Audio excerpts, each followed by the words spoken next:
যারা আপনারা ট্রাইব্যুনালে আপিল করেছিলেন এবং আপিল করার পরে আপনাদের ভোটার কার্ডের যে আপিল সেটা পেন্ডিং এ ছিল, তারপরে পুনরায় আপনারা যদি আবেদন করেন তাহলে সেই আপিলটা কিন্তু অ্যাকসেপ্ট করা হচ্ছে এবং আপনাদের নামটা ইনরোল করা হচ্ছে তথা ভোটার লিস্টে সেটা ইনক্লুড করা হচ্ছে। তো আমি আপনাদের সামনে লাইভ একটা প্রমাণ দেখাচ্ছি। আমি গতকালকে একটা আবেদন করেছিলাম, তো সেই আবেদনের স্থিতি বা স্ট্যাটাস আমি চেক করে দেখাচ্ছি। প্রথমে আপনারা অফিসিয়াল পেজ voters.eci.gov.in এই পেজটাতে এসে লগইন করে নেবেন।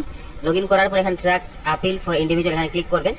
এখানে এসে আপনাদের ভোটার কার্ড নাম্বারটা দেবেন, দিয়ে সার্চে ক্লিক করলেই দেখবেন যে আমি যে কাস্টমারের বা যে ব্যক্তির এখানে ভোটার কার্ড নাম্বার দিয়ে সার্চ করলাম সেই ভোটার কার্ড নাম্বারের স্ট্যাটাসটা এখানে দেখতে পাচ্ছেন, enrol included in E roll, অর্থাৎ এটা কিন্তু ডিলেট ভোটার থেকে নামটা কিন্তু সরিয়ে নেওয়া হয়েছে। এখানে আপনি যখন ভিউ এর উপরে ক্লিক করবেন তখনই দেখবেন আমি দ্বিতীয় যে আবেদনটা সেটা 20/5/2026 করেছিলাম বেলা 1টার দিকে, এবং সেই অ্যাপ্লিকেশনটা অ্যাকসেপ্ট করা হয়েছে 20/5/2026, অর্থাৎ ওই দিনই সন্ধ্যা 5টার দিকে সেই অ্যাপ্লিকেশনটাকে অ্যাকসেপ্ট করা হয়েছে এবং এখানে উল্লেখ করা হয়েছে ইনক্লুডেড ইন ই রোল, অর্থাৎ এই তালিকায় অন্তর্ভুক্ত করা হলো। অর্থাৎ যে ব্যক্তি আবেদন করেছে সেই ব্যক্তির তালিকা, সেই ব্যক্তির আবেদনটি মঞ্জুর করে তালিকার মধ্যে অন্তর্ভুক্ত করা হলো বা এড করা হলো।